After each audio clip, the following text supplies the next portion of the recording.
Hello out there. This is Pamela Fagan Hutchins, and you've found Wine, Women, and Writing, or as I sometimes call it, Men, Mescal, and Mystery. But today I'm not sure which we're going to call it. We've got a guy writer, we've got a female character.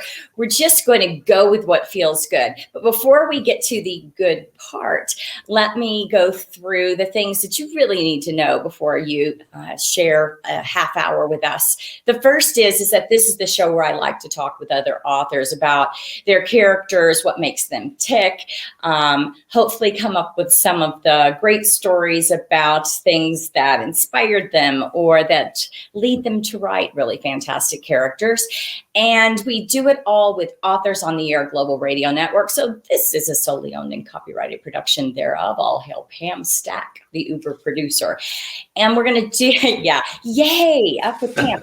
So whether you're listening to this in podcast or whether you're catching it on the live stream, be sure to go to my website, PamelaFaganHutchins.com, where you can see the upcoming guests and read their books ahead of time so that you're prepared to, shall we say, book club with us, if you will. And you can also catch past episodes there as well.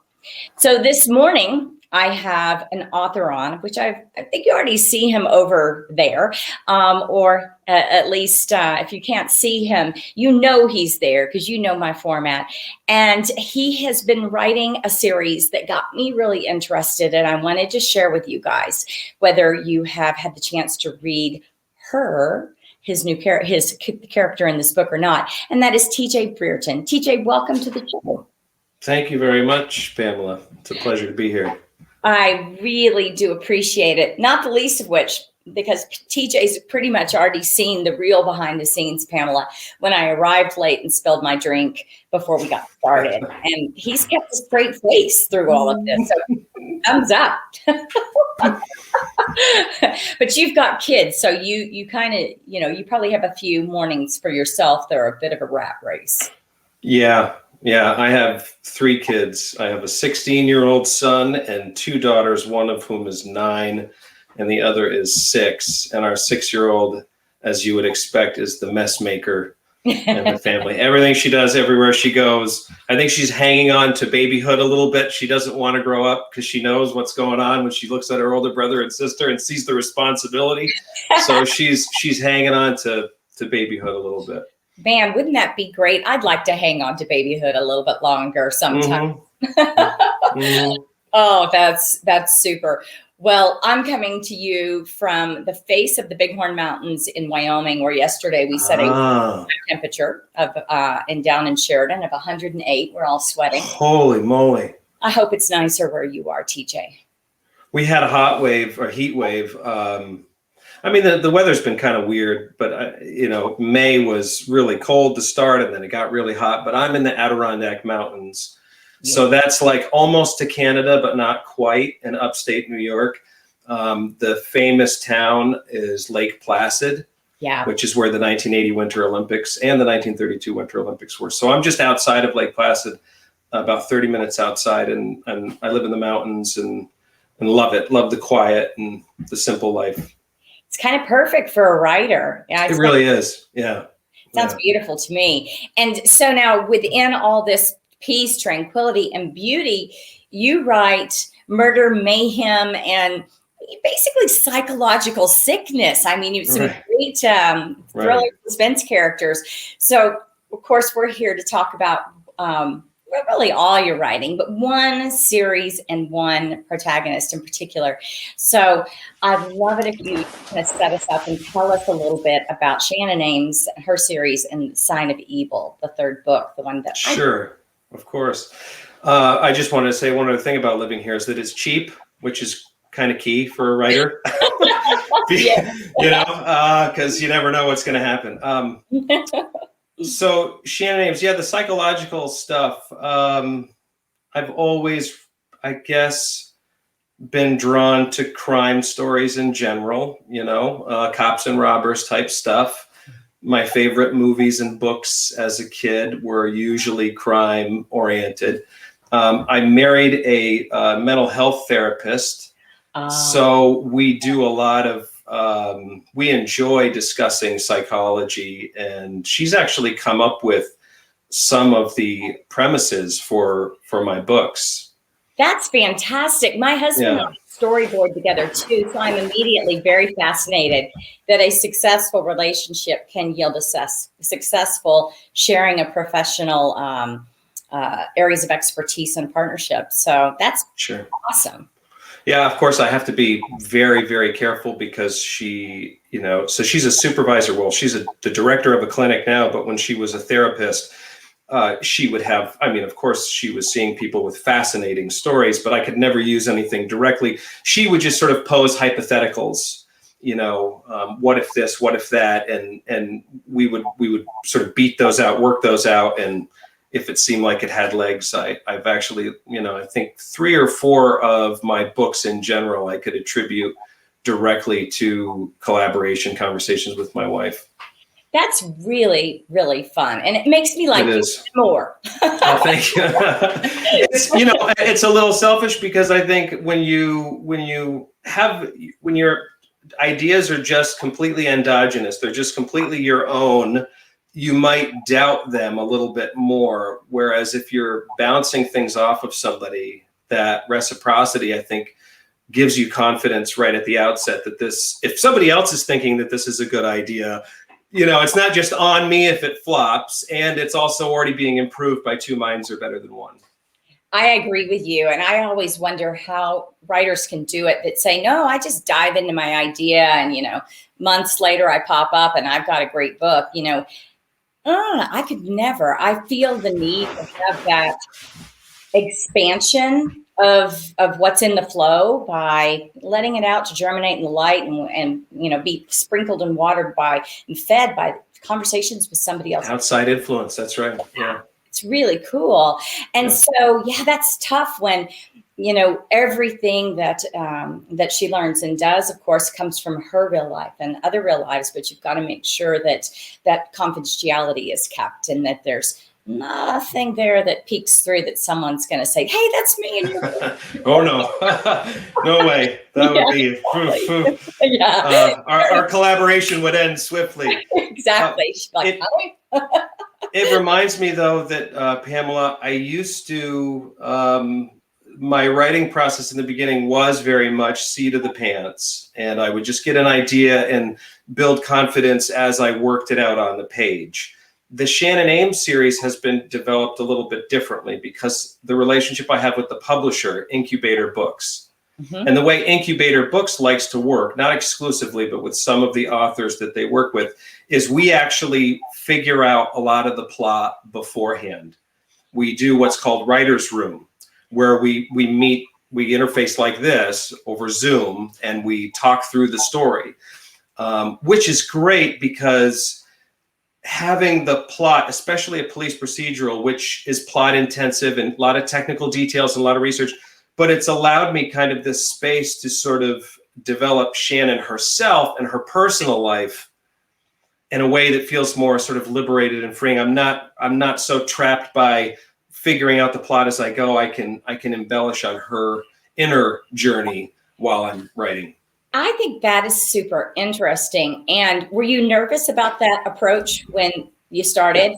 Yeah. I would think so, but yet I could see how, I used to be pantser too. And now it seems a lot of writers have made that journey. Right. And especially when you write plot intensive books, it's like, I'm not making that mistake again. And it gets your cycle time faster. It gets your stories tighter. And I think about how, on the one hand, giving up any control or any, somebody's going to tell me that what I really want's a bad idea, and I'm going to have to, give up my seed over the reins. Right. On the other hand, the idea that you've really had that rigor of forcing yourself down all the rabbit trails, you already feel secure about the footing. That does give you room with your characters, not to force them into situations you don't want them into, but to let them guide you through the path. They find that corn maze and find their way through with you. That's very interesting. That's a great way to put it. Yeah. So with Shannon, was she an idea that you had, or did you have her with the people from Incubator?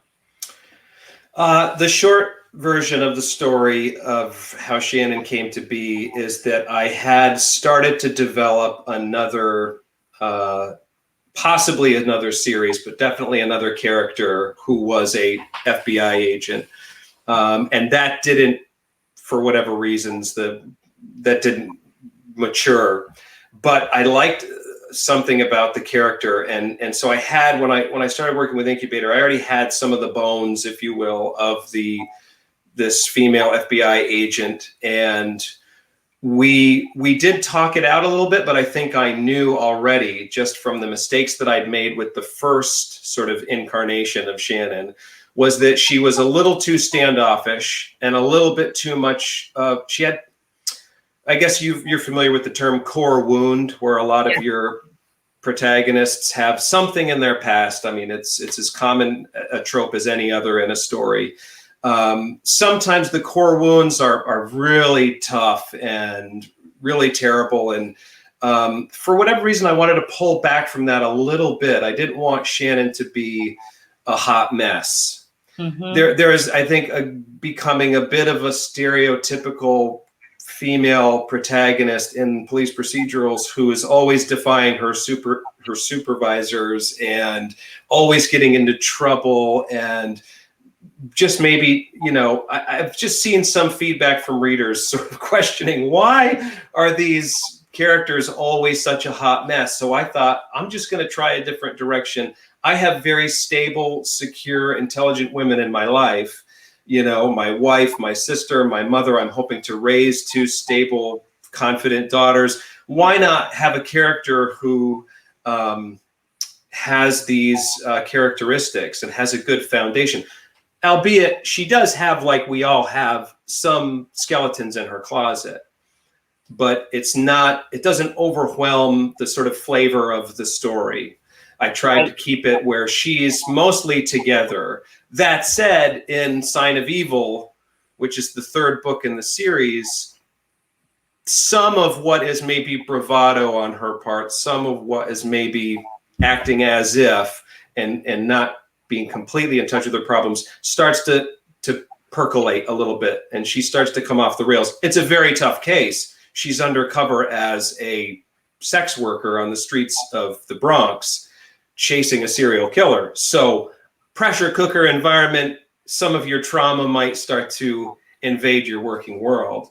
But yeah, she's solid, and she's got integrity, she's got good morals, but she's as vulnerable as anybody else. She's not superhuman. It to me, what I love about what I'm hearing and what I have enjoyed about what I've read with her is that would be the animal hospital that I forgot to turn my chatting earlier about. I have a sick dog. Do you have to take it? No, I'll have my husband do it. It's for those that are Petey fans. We're taking Petey in for a CAT scan. He appears he's got a tumor, and he's fading on us really fast. So anyway, the thing that I enjoyed when I was reading about her, and I thought lent to the authenticity, is that she's more like us, big us, women that are trying to exist in a real world. And that is, you don't really get away with complete and sometimes immature defiance of authority and be successful and keep your day job. And so when you read somebody like that, I'm always thinking, well, you're the one in a million for whom that works, and instead with Shannon, you see these appropriate pushings of boundary. Like, I am pushing what the rules are because I'm doing it for the greater good. I'm doing it for the right reason, but I'm not completely disrespectful of authority in the sense that I come off like a teenage girl, right? I mean, so I loved that about Shannon and about this book. So that's really interesting. I hadn't considered that perspective, that some characters that maybe do defy their superiors egregiously. Your point is, how can they get away with that? A woman can't get away with that. No. And I hadn't even really thought about that, but that makes so much sense. And maybe I've internalized some of the women in my life to unconsciously make Shannon a little more careful about how tough she is pushing back, because she knows I can only get away with so much. A male counterpart might be able to fly off the handle whenever he feels like it. And we say, well, that's Charlie. But, Exactly. She's probably aware of that. I haven't necessarily been aware of that, but Shannon probably already is. Well, I'll just speak from experience as a woman who was an executive in the refining industry and sat on a team of, 9 guys or 8 guys and me, leadership team.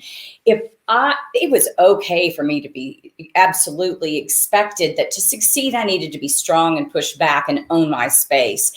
But if you to a point defy, then you're coming across strident, et cetera. And are these things, stereotypes we like to live within? No, but on the other hand, I don't think my male counterparts could completely defy authority either. That was pugilistic, or that was, too challenging. So it's interesting. There's an element to me that is very much about the female nature of the character and reality. And, maybe if she was a millennial, I might say this a little differently, because, times they are changing. But I think anybody is going to have trouble being the hot mess that just defies everything and gets away with it. So I liked that piece, that she's able to intelligently navigate it with the chip on her shoulder not being so large that it overpowers her, with the wounds in her past not being all she is or who she is, that she's much, much more. Anyway, there you go. Thank you. I'd love to chat with you and your wife sometime just about the things like that and wounds, because I am only a pretend mental health expert. My Me too. And resources. And so my wounds were the workplace kind. Right. Now, with respect to Shannon, this, as you said, this was a tough one. This is playing a sex worker. This is dealing with men, especially at their worst, but dealing with people at their worst.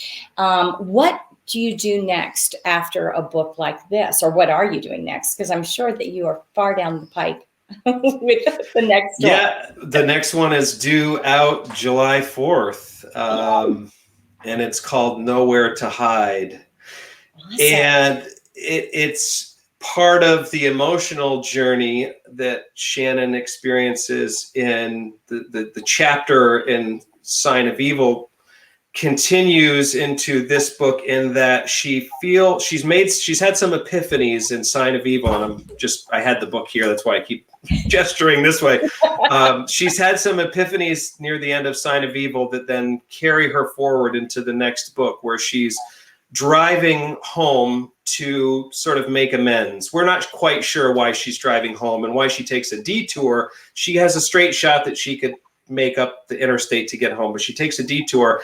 And of course, trouble ensues when she encounters an ice storm and a car on the side of the road and a convenience store that looks like it's been robbed, and everything tumbles out over the next 24 hours that she's essentially trapped in a small town with 2 vicious killers.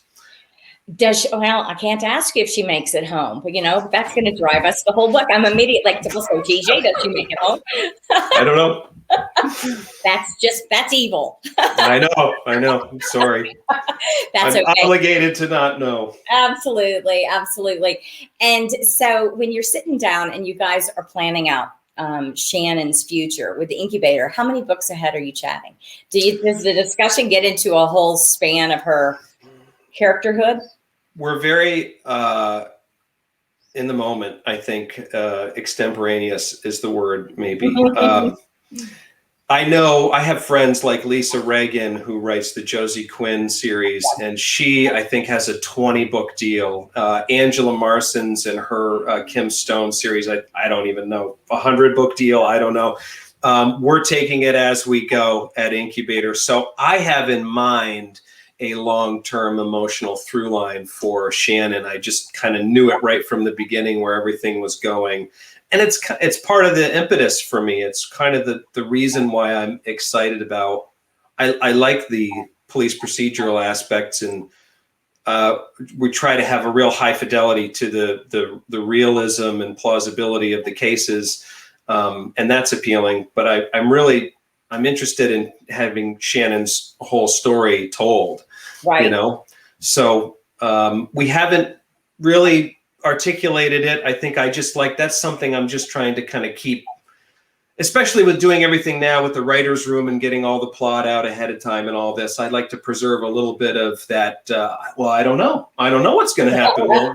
We'll have to, that's my carrot on the stick, you know. I was talking with Lisa a few weeks ago on the show. Oh, wow, yeah, great. Awesome. She's awesome. Yeah, she's and great. has a Boston Terrier. So as I do.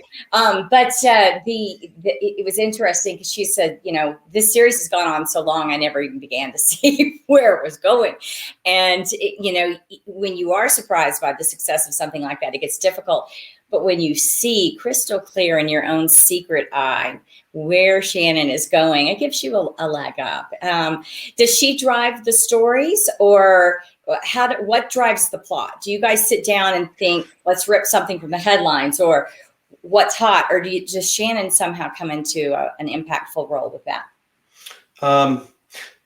You know, I read something. I don't read a lot of reviews and feedback. I sometimes I do because I want to see if it's working, and I'm very interested in giving readers what they enjoy and avoiding what they don't. So I'm looking for that third person rule. If 3 people tell you have a tail, you better turn around and look, you know? Yeah. Well, now I just lost my train of thought. What were we talking about? Does Shannon drive your plots, or do they come from the incubation? One reader was critical when her personal story was so entwined with the plot. I think the comment was something like, I see this happen when like the real personal life of the character gets really involved in the plot, and they said, okay, I think readers are just getting more and more shrewd and intuitive and learned, because there's a lot of material, and you know, so it's harder for us to sort of stay in that narrow space and please them the way they should be pleased. So I think, I don't know if that's exactly what you're asking, but I think I'm trying to avoid making her personal life drive too much of the plots. Instead, it is more of a rip from the headlines type of inspiration, or just something like this idea of her getting trapped in this small town with a couple of killers. That's, you know this, you probably have a little basket in your mind with unused, untold stories, untold plots, and every once in a while you think now's the right time for this one. And so I always had that, and that one went in. This newest story that I'm working on, that we're just starting to do our writer's room on, that's going to have to do with some modern technology called the deep fake technology. Are you familiar with deep fakes? Yeah, that's the deep fakes. So scary. So scary and fascinating to me that we could convince somebody of something that's completely not true just by seeing it online and, or, you know, on any screen. In fact, I'm not really talking to TJ right now. This is right. This is an actor, and this is my face that's been digitally implanted. Right. I'm off somewhere on a beach. That'll be a fun book to write. Yes, I hope so. Yeah, I think yeah, we'll see. It's so early. Very inchoate. Well, I think that that you're really onto something, not only with Shannon as a really authentic character who is towing this balance being between being influenced by her past and being this professional that she is, you know, et cetera, and doing it so well. But you've also got these ideas that are interesting. I love that, like with the one with the, you know, in the ice storm in the convenience store.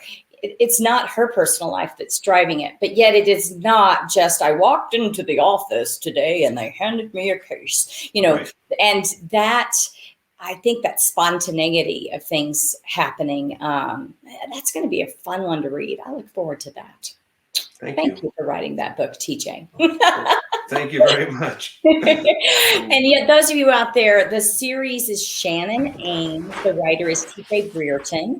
And you can pick them up and, you know, let me know what you think about them, or let me know. Sign of Evil is number 3. We're looking for, oh, nice. Mercy, is that number 2? And yes. The Darkness, number 1. Nice covers, by the way. We're looking for number 4, July 4th, and the name of that one is Nowhere to Hide. Nowhere to Hide. So you guys go check it out. And in the meantime, get out to the website, PamelaFaganHutchins.com. You can look for the shows I've got booked for the next couple of months. Read ahead on those books so that we can talk about them.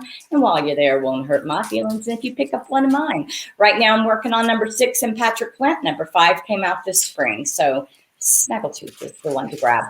TJ, thank you so much for being on the show and for dealing with me, who today brought my personal life in and was a hot mess. And that doesn't always happen. That's great. I think that's a great icebreaker to have coffee spill all over the place. We should do that with every guest from now on. Sets them right at ease. You're like, I can't do anything as dumb as her. This is awesome. You guys have a great week out there. We'll see you next time. Thank you.